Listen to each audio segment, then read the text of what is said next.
안녕하십니까. SK 쉴더스 김용철입니다. 오늘 제가 준비한 내용은 네이티브 시큐리티와 관련된 내용입니다. 같이 화면을 보면서 좀 설명드릴 부분들이 필요해서 밑으로 좀 내려가서 말씀드리도록 하겠습니다. 저는 SK 쉴더스에서 대외 클라우드 보안 사업을 총괄하고 있습니다. 오늘 이제 말씀드릴 내용은 크게 세 가지 주제로 좀 나눠봤는데, 첫째가 이제 클라우드 네이티브라는 부분입니다. 클라우드 보안 관련된 사업을 제가 한 8년 정도 진행을 했었는데, 많은 어려움 중에 하나가 같은 용어를 쓰는데 이제 상방 간에 생각하는 내용이 틀리더라라는 부분들이 있습니다. 그러니까 하나 예를 들자면, 클라우드라고 하면 생각나는 게 어떤 내용이 있습니까? 라고 질문을 드리면 어떤 분들은 아이아스, 사스, 파스 이렇게 말씀하시는 분들도 있고, 어떤 분들은 맥주 뭐 이렇게 생각하는 말씀 주시는 분들도 있습니다. 그래서 같은 용어를 놔두고 이제 서로 다르게 이제 해석을 하고 생각을 하다 보니까 의외로 클라우드 쪽에 이제 어려움들이 많았다. 그래서 오늘 이제 네이티브 시큐리티 또는 네이티브 서비스에 대해서 좀 말씀드릴 텐데, 이 용어에 대해서 먼저 한번 좀 설명을 드리고 진행을 하고자 합니다. 두 번째로 AWS 시큐리티 서비스인데, AWS는 의외로 많은 이제 보안 기능들이 있습니다. 간략하게 설명을 좀 드리고자 합니다. 다음으로 이제 페리미터 프로텍션이라고 하는데, 페리미터 다 아시지 않습니까? 네트워크 제일 앞단에서 경계에서 이제 보안 체계를 제공해 줄 건데, 가장 앞단에 있고 또 가장 중요한 보안 요소들 중에 하나인 것 같습니다. 이 부분들을 어떻게 내가 직접 구축할 수 있느냐, 또는 다른 방안으로 어떻게 서비스를 받을 수 있느냐, 또 내가 직접 한다고 하면 어떤 부분들을 해야 되느냐, 뭐 이런 부분들에 대해서 좀 설명드리도록 하겠습니다. 네이티브 시큐리티라고 했는데 대부분 다 아실 것 같습니다. 네이티브 시큐리티, 클라우드에서 제공해주는 어떤 기능들, 뭐 이런 부분들인데, 보시는 것처럼 S3 다 아실 겁니다. 오브젝트 스토리지 저장해주는 이제 그런 기능이지 않습니까? 이런 부분들을 네이티브 펑션 또는 컴포넌트로 보통 표현을 하고 있습니다. 밑에 보시면 AWS 와프라는 기능이 있는데, 이거를 네이티브 보안 기능 이렇게 표현을 합니다. 그러면은 네이티브 시큐리티 죄송합니다. 네이티브 이제 서비스라고 하면 뭐냐? 이제 이게 이제 좀 혼란스러운 부분인데, AWS 페이지들을 막 보다 보면 이렇게 정의를 해놨습니다. 사전적인 의미인데, 이런 네이티브 펑션들을 이용해서 숙련된 사용자가 고객한테 딜리버리하는 법위까지 포함하고 있습니다. 이게 서비스다 보니까 딜리버리까지 이제 포함하는 컨셉인데, 여기 내용 보면은 또 ECS라고 해서 엘라스틱 컨테이너 서비스라는 표현이 들어가 있지 않습니까? 그러니까 서비스라고 얘기를 하는데 위에서는 펑션이라고 하고, 이렇게 해서 이제 언어들의 이제 혼란들이 좀 있을 수가 있는데, 다른 예도 하나 들어보도록 하겠습니다.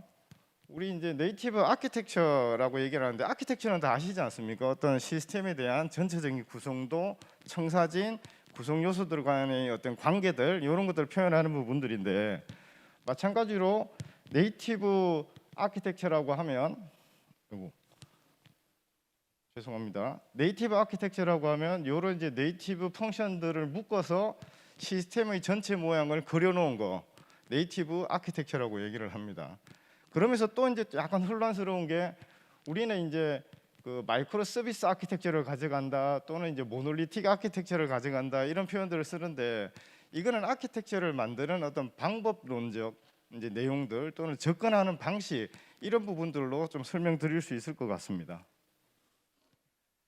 자, 이어서 네이티브 시큐리티 서비스라고 하는데, 아까 요 서비스가 시큐리티가 좀 들어갔습니다. 아까는 이게 있었고 없었고 요 차이인데, 이 시큐리티가 들어가면서 클라우드가 제공해주는 보안 기능들, 요것들을 이용해서 이제 보안 서비스를 제공하는 것까지 표현을 하고 있습니다.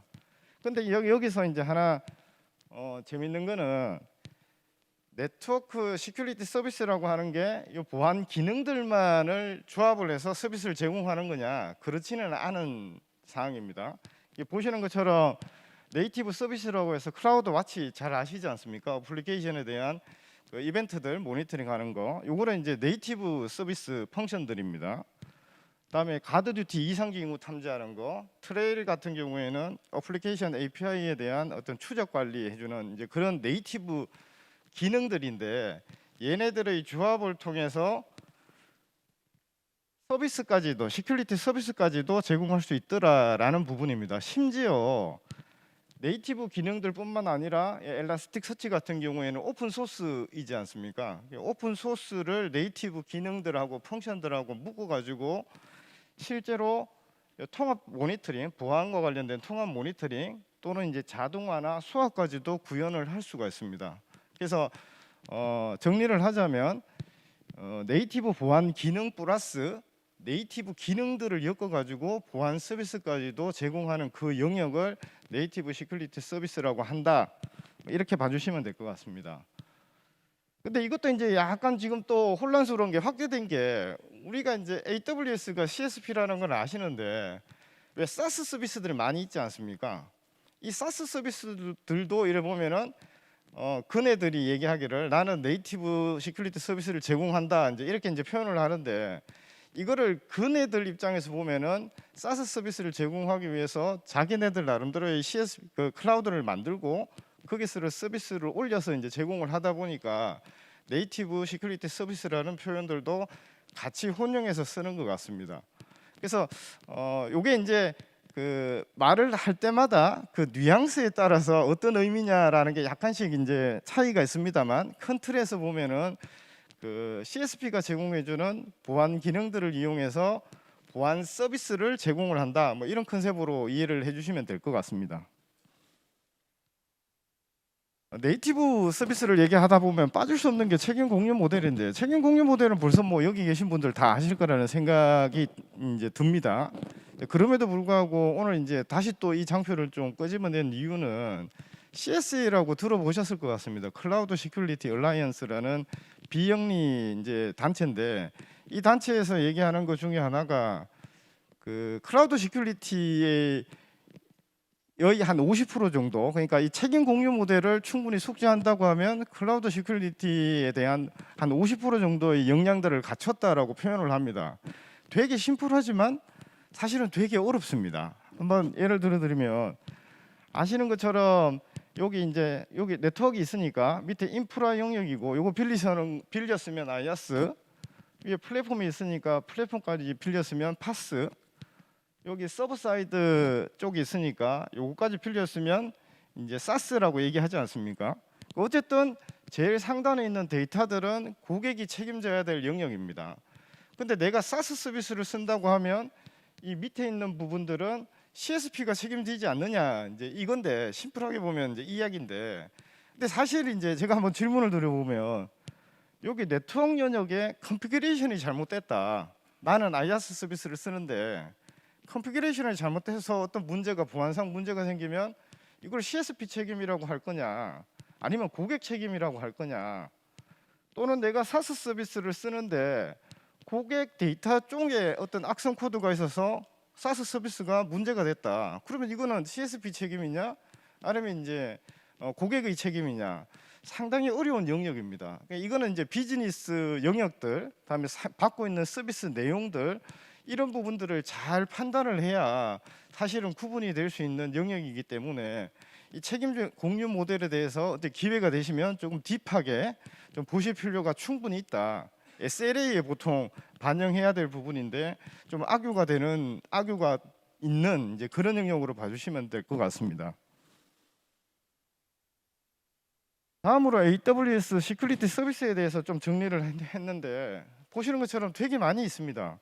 뭐 아시고 계시는 이제 인정 권한 관리 영역부터 시작해서 이제 디텍션 관련된 부분들, 네트워크하고 어플리케이션 관련되는 거, 그다음에 데이터와 관련되는 거, 침해 대응, 컴플라이언스까지 많은 이제 그 네이티브 시큐리티 기능들을 제공을 하고 있습니다. 근데 이게 이제 전체적으로 한 26가지 정도 되는 것 같은데, 계속 발전이 되고 있고 더 많은 서비스들이 계속 출시가 되고 있더라 라는 부분으로 말씀드릴 수가 있고, 제가 이제 요 시큐리티 서비스 관련해서 사실 고객사로부터 많은 질문들을 받는 것 중에 하나가 저런 사항입니다. 네이티브 시큐리티가 좋아? 아니면 서드파티 보안이 좋아? 아마 여기 계신 분들도 이제 그런 거에 대한 궁금증들이 있으실 것 같은데, 요거는 저희가 생각하는 SK 쉴드스에서 생각하는 장단점을 조금 정리를 해봤습니다. 좀 동의하시는 분들도 있고 아닌 분들도 계시겠지만 저희 입장에서 좀 정리를 해봤습니다. 컴플라이언스 대응 측면이라고 하면 아무래도 서드파티가 네이티브보다는 유리합니다. 왜냐하면 뭐 아시는 것처럼 CC 인증 같은 것들을 전부 다 받았던 제품들이 클라우드 내에 들어가기 때문에 이제 컴플라이언스 입장이라고 하면 서드파티가 좀 좋은 것 같고, 그다음에 기능 쪽에서도 서드파티가 조금 좋습니다. 아시다시피 보안 제품 하나 사면은 여러 가지 이제 기능들이 다 같이 탑재되어 있으니까 아무래도 이제 네이티브보다는 좀 유리한 측면이 있고, 신뢰성 측면에서는 둘 다 이제 좋은 상황입니다. 신뢰성은 고장 나면 안 되는 거고, 고장 나면 빨리 복구돼야 되고, 뭐 이런 컨셉이지 않습니까? 둘 다 좋은 거고, 그다음에 사용성 측면에서 보면은 서드 파티가 조금 더 유리합니다. 이제 전제 조건이 있는데 온프레임에서 운영하는 보안 담당자들이 클라우드에 있는 보안 기능들을 운영한다는 측면에서 보면 아무래도 온프레임 보안 제품들이 조금 더 사용성 쪽에서는 좀 강점이 있다고 보고, 효율성 쪽에서 보면은 클라우드가 단연 좋습니다. 효율성은 작은 리소스 이용해서 많은 기능을 한다 뭐 이런 컨셉인데, 이중화를 한다고 하면 서드 파티는 무조건 2개, 클라우드는 아시다시피 스케일 아웃 하지 않습니까? 한 개 설치했다가. 효율성 측면에서는 이제 네이티브가 조금 더 좋은 것 같고, 유지 보수성은 당연히 이제 뭐 매니지드 서비스를 해주니까 이제 네이티브가 훨씬 좋은 것 같습니다. 다음에 이제 이식성, 적응성, 호환성 뭐 이런 부분들인데, 이거는 이제 둘 다 조금 이슈가 있습니다. 서드 파티 같은 경우에는 모든 CSP를 지원하냐, 그렇지는 않은 거고, 그러면 네이티브 같은 경우에는 자기네 그들의 CSP에서만 동작을 하지 않습니까? 다른 CSP들 요 밑에 보면은 하이브리드라고 있는데, 이런 상황에서는 조금 제약이 되기 때문에 둘 다 이제 부분적이라는 생각이 듭니다. 중요한 것 중에 하나가 밑에 보시면 가용성하고 자동화 오케스트레이션 영역들이 있는데, 이 측면에서는 당연히 네이티브가 유리합니다. 왜냐하면 태생이 이거를 고려해서 만든 게 클라우드이지 않습니까? 그래서 이제 가용성이나 이제 ANO 같은 경우에는 네이티브가 훨씬 유리하더라 이렇게 볼 수 있는데, 네이티브가 좋은 것도 있고 서드 파티가 좋은 것도 있는데 결론적으로 뭐가 좋은 거냐, 이제 이게 이제 사실 제일 궁금하실 것 같은데, 이거는 비즈니스 어떤 서비스의 특성에 따라 가지고 선택을 좀 하셔야 될 것 같습니다. 또는 여러 서비스가 있다고 하면 그 서비스들을 혼합해서 사용하는 거, 최적화해서 사용하는 거, 그게 가장 좋은 방안이 아닌가라는 생각입니다. 뭐 하나 예를 들자면 공공이나 금융 이런 사이트 같은 경우에는 컴플라이언스가 되게 중요하기 때문에, 또는 그런 서비스가 있다고 하면 서드 파티를 혼용해서 사용하시는 걸 검토하실 수가 있고, 요런 이제 스타트업이든 게임 쇼핑 같은 경우에는 원래 네이티브 지향해 주는 문화들이 있기 때문에 이런 쪽에는 가용성을 중시하시는 네이티브를 같이 고려하시는 거, 이게 이제 정답이 아닐까라는 생각입니다. 페리미터 프로텍션인데, 앞서 이제 AWS 서비스 말씀드렸는데 그 중에서 이제 네트워크 영역에 해당되는 거 큰 게 보면 DDoS, 방화벽 IPS, 와프, 이게 이제 경계단에 있지 않습니까? 이게 가장 전면에 있고 가장 중요한 요소 중에 하나라는 거는 다들 동의하실 거라는 생각입니다. 쉴드 어드밴스 서비스에 대해서 잠깐 좀 말씀을 드릴 텐데, 어드밴스드 그러니까 쉴드라고 하니까 조금 이제 방패 뭐 이런 이제 느낌이 드는데, 아시는 것처럼 얘는 DDoS와 관련된 서비스입니다. AWS가 제공해주는 네이티브 기능인데, 요거는 스탠다드 서비스하고 어드밴스드로 구분이 되는데, 스탠다드는 무료입니다. 요거는 L4까지 지원을 합니다. 예를 들어서 ICMP 플러딩 공격 같은 경우에는 레이어 3에서 나오는 공격이지 않습니까? 이런 것들을 막아줍니다. 당연히 그런 게 최소한 클라우드 서비스 하는데 IaaS는 기본으로 쓰시지 않습니까? 그래서 인프라 전체를 보호하기 위한 서비스 스탠다드는 무료인데, 또 다른 공격들 레이어 7 공격 하나 뭐 예를 들어 드리면 슬로우리스 같은 거 있지 않습니까? HTTP 프로토콜에서 헤더하고 바디하고 구분하는데 중간에 개인 문자 안 주면은 이제 웹서버가 그거 분석하다가 죽어버리지 않습니까? 이게 이제 DDoS 공격들 중에 하나인데, 이런 것들은 앞서 말씀드렸던 책임 공유 모델에 준해서 이제 CSP가 책임지지 않습니다. 결국은 고객사가 책임지셔야 되는 겁니다. 그래서 고객사가 보안 액션을 하실 수 있도록 만들어낸 서비스가 쉴드 어드밴스드라는 서비스입니다. 얘는 유료 서비스입니다. 이것뿐만 아니라 우리 보통 DDoS 방어할 때 우리 망 앞에 장비를 놔둘 수도 있고 CDN 사용해서 우회 서비스도 쓸 수가 있지 않습니까? 우회 서비스 사용하는 것들도 이제 제공을 합니다. 클라우드 프론트가 사실 이제 CDN과 관련된 부분인데, 이것까지 구성해서 전체적으로 구성은 CDN을 사용할 수도 있고 안 할 수도 있지만 사용하면 좋은 거니까 CDN 사용하고 쉴드 어드밴스드에서 스레스홀드 사용을 하고 모니터링 하다가 문제가 되면 차단해주는 이런 구성을 가지고 있습니다. 보시는 내용들 보면 모니터링, 모의 훈련, 뭐 가시성, 로그 리포팅 이런 작업들은 당연히 이제 이 서비스를 운영하게 되면 필요한 작업들 직접 하셔야 될 내용들이 될 수 있을 겁니다. 하나 재미가 있는 거는 이 서비스는 미국에 있는 SRT 팀, AWS SRT 팀이라고 하는데 시큐리티 리스폰스 팀입니다. 이 팀에서 모니터링을 하다가 이제 셀프로 뭐 차단도 하고 모니터링도 하고 차단도 해주고 하는데, 문제는 내가 필요해가지고 뭔가 차단하든지 모니터링을 한다라고 하면 그 방법은 조금 이제 이슈가 있습니다. 그걸 직접 하셔야 될 수가 있습니다. 요 구성하는 방법들을 간단하게 말씀드릴 텐데, 뒤쪽에 이제 페리미터 관련된 네트워크 관련된 여러 가지 컴포넌트들을 말씀드릴 텐데, 구성하는 방법은 동일합니다. 서비스 내용들만 좀 틀린 거고, 다음에 또 하나 이제 보셔야 되는 거는 모니터링을 내가 직접 할 수도 있고, 또는 우리 회사에 있는 SIEM을 통해 가지고 관제센터든 또는 이제 소싱을도 많이 이용하시지 않습니까? 그쪽으로 이용을 하시려고 하면 정보 공유가 필요한데, 이 두 가지 내역에 대해서 이제 설명을 좀 드리겠습니다. 여기 죄송합니다. 제일 위에 있는 이제 로깅 S3 버킷인데, 이거는 이제 DDoS에서 나오는 이벤트 정보들 정형화를 시켜야 서드 파티 쪽으로 줄 수가 있지 않습니까? 심 쪽으로 주든지 아니면 관제센터를 줄 수가 있는데, 그때 필요한 작업인데 S3 버킷 구성하는 부분들이 있고 와프 구성하고 안에 들어가는 룰셋, DDoS와 관련된 룰셋입니다. 그거 구성을 하고 클라우드 와치 로그 그룹 설정을 해서 내가 직접 볼 때 요거를 설정을 합니다. 그래서 클라우드 와치를 통해 가지고 나온 이벤트들을 내가 직접 모니터링을 하든가, 또는 여기서 나오는 이벤트들을 키네시스 데이터 파이어호스를 통해서 추출하고 그거를 S3에 집어넣어서 심으로 보내든가 아니면 소싱을 주든가 이렇게 구성을 할 수가 있습니다. 다음에 이제 어드밴스드 구독 활성화 SRT 권한 부여하는 거, 아까 시큐리티 리스폰스 팀 권한 부여하는 거, 인계점 설정하고 클라우드 와치 매트릭을 통해 가지고 지금 이제 이벤트들의 정보들을 가시화해서 보실 수가 있습니다.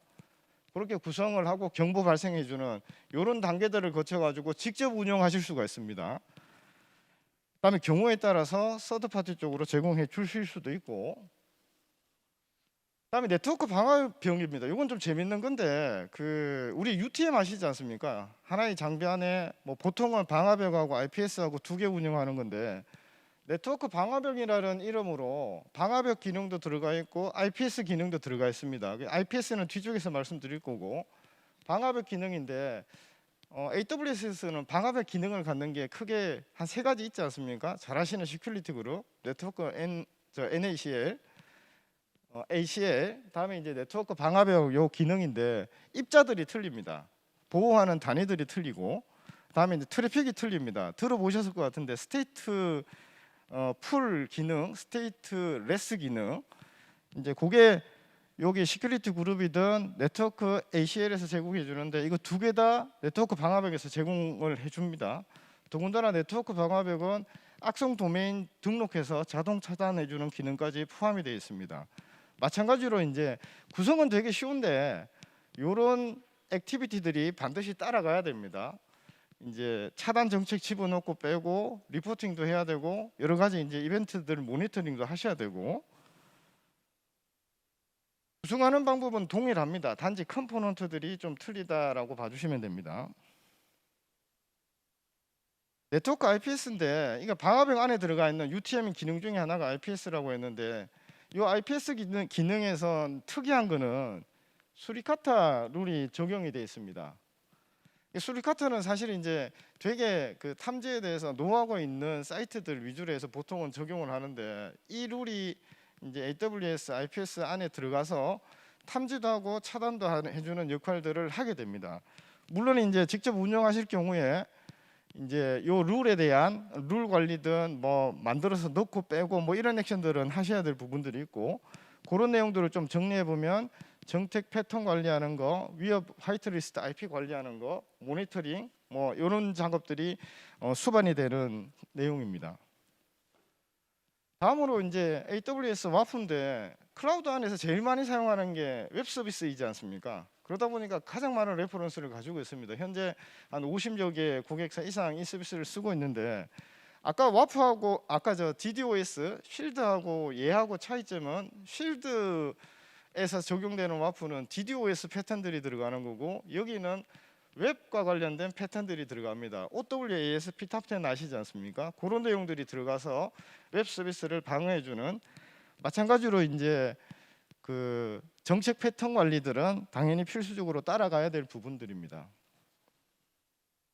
만드는 방법은 앞서 말씀드린 거하고 유사하게 적용을 하실 수 있습니다. 그래서 이제 이걸 어떻게 실행하느냐, 앞서 이제 말씀드렸던 방법대로 설정을 하시면 사실은 구성하실 수가 있으실 겁니다. 근데 문제는 이제 구성이 다가 아니라 구성하고 나서 이제 원활한 관제, 운영 작업들이 따라가야 되는데 이거를 하기 위해서 직접 하신다고 하면 엑스퍼트가 되셔야 됩니다. 그 왜 이제 클라우드 리스크 나오는 그 여러 가지 정보들 이렇게 보면 제일 큰 리스크 중에 하나가 숙련자가 없다, 보안 숙련자가 없다, 뭐 이런 얘기들이 있는데 어쨌든 이제 그 역량을 갖추셔가지고 직접 이제 구성하실 수가 있고 환경도 구축하고 24시간 구축 그 해야 하면서 모니터링도 하셔야 되고 다음에 이제 이벤트들을 분석할 수 있는 전문 인력들도 확보를 하시고 뭐 이렇게 하시면은 직접 이제 운영하실 수가 있으실 겁니다. 그러니까 이런 방법들이 하나가 있고 두 번째 방법은 전문가 도움 받는 것도 좋은 방안이 될 것 같습니다. 근데 그 중에 하나가 이제 SK 쉴드스인데 쉴드스는 AWS 테크놀리지든 컨설팅이든 파트너십을 가지고 있고 어드밴스드 등급을 가지고 있습니다. 더군다나 여기 PPMSSP라고 좀 생소하신 분들도 계실 텐데 아까 DDoS에 관련해 가지고 전문적인 파트너십을 운영을 합니다. 그 파트너십까지 저희가 취득해서 가지고 있는 상황입니다. 그래서 저희 같은 회사하고 협업을 통해 가지고 네트워크 영역에 한정해서 이제 네이티브 시큐리티 서비스 운영하시는 것도 좋은 방안이 되지 않을까라는 생각입니다. 요거는 이제 전체적인 구성도인데 앞서 말씀드렸던 보안 컴포넌트들 구성을 해서 저희 원격 보안 관제 센터에서 운영하고 관리해주는 서비스를 런칭을 했고 간략하게 아까 말씀드렸던 액티비티들을 서비스 형태로 제공을 해드린다 이렇게 말씀드릴 수가 있을 것 같습니다. 자, 시간이 좀 제한되다 보니까 사실 드릴다운해서 말씀드리지는 못했는데 네트워크 영역에 대한 네이티브 보안 서비스 예전에는 이런 서비스가 거의 없었습니다. 그래서 이제 쉴드스에서 새로 런칭을 했고 나름대로 준비를 했으니 협업하시는 구조들도 한번 고민해 보시는 것도 아마 이제 좋은 방안이 될 거라는 생각입니다. 자, 여기까지 해서 제가 준비한 내용을 마치도록 하고 혹시 질문 주신 거 있으면 같이 좀 보도록 하겠습니다. 예. 네, SK 쉴더스에서 대외 클라우드 보안 사업 총괄을 맡고 계신 김용철님 발표 잘 들었습니다. 조금은 생소한 개념인 클라우드 네이티브 서비스가 무엇인지 또 그에 따른 클라우드 네이티브 시큐리티 서비스는 어떻게 구성되어 있고 기능은 무엇인지 AWS를 중심으로 설명해 주셨습니다. 그럼 세션을 들으시면서 궁금한 부분을 직접 묻고 바로 답변을 듣는 Q&A 시간을 갖도록 하겠는데요. 그럼 올라온 질문들 한번 확인해 보도록 하겠습니다. 네. 이번에도 아직 올라온 질문이 없다고 하는데요. 네, 알겠습니다. 아마 네이티브에 대한 관심들은 되게 많으신 걸로 저도 알고 있습니다. 많은 고객사분들께서 저희한테 질문도 주시고 가서 설명도 드리는데 언제든지 궁금하시면 저희 이제 쉴더스 이제 클라우드 사업 그룹 쪽으로 연락을 주시면 충분히 협의를 통해서 정보들을 드릴 수 있을 걸로 생각이 됩니다. 예, 오늘까지 지금까지 경청해 주셔서 감사합니다. 예, 감사합니다. 네, 발표해 주신 김용철님 감사합니다.